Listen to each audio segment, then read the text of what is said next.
from Costa Rica, Emily Linsmith and YouTube.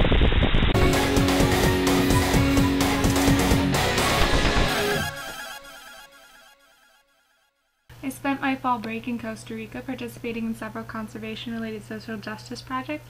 Since we left from campus at 2 in the morning, I don't have any video from the bus ride or plane ride or anything until the bus to our first service site, which was gorgeous. The beach looks beautiful, but actually it's eroding alarmingly quickly. When the fruit-growing companies who first developed Costa Rica came, they cleared everything, including the dunes and almond trees and mangroves that slowed the erosion process down. Our first 3 days we spent learning about the mangroves, planting them, and generally being rained on, so I didn't take a lot of footage except for this pictures of the beach later on.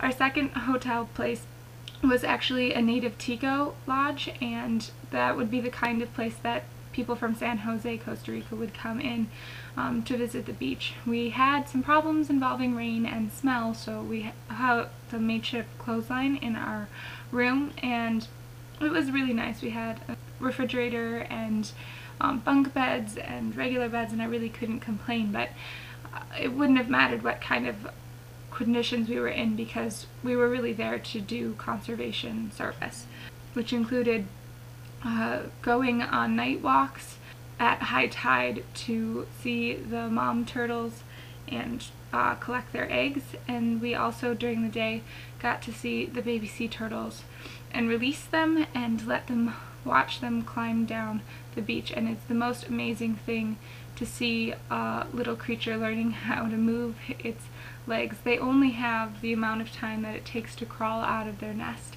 and crawl down the beach to learn how to walk. We also went to a nature preserve, national park, where we saw sloths and grasshoppers. In this picture there's a green and red and iridescent gorgeousness, and I'm continually amazed by what nature does to evolve, including a plant that when you blew on it closed its leaves using a hydraulic system, which is crazy.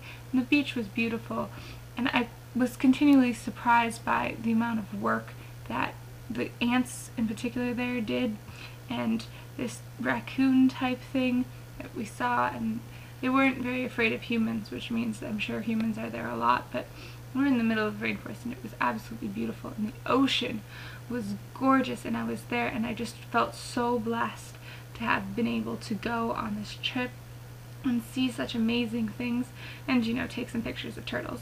And one of our other projects was creating these sort of jetties and little things in between the jetties that would create hopefully a way to break the waves, and it involves a lot of sewing and a lot of digging and a lot of burying, but we're really hopeful that it'll help with erosion. We also got to see a red macaw, which was beautiful, and sadly they haven't seen any green macaws in 2 years in the wild because the feathers are so beautiful that people want to make things out of them.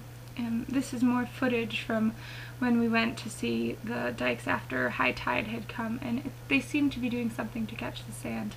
We woke up at 6 a.m. on the Saturday that we left, and were told that we needed to get up and go immediately because the road was flooding. It was crazy to see how much the landscape had changed and be reminded about how nice our roads are in America, but also how much our roads are unaffected by nature, and try to change them. Here you can see that literally the road is next to the river, and it's devastating for the people who live on that island. They would be completely cut off.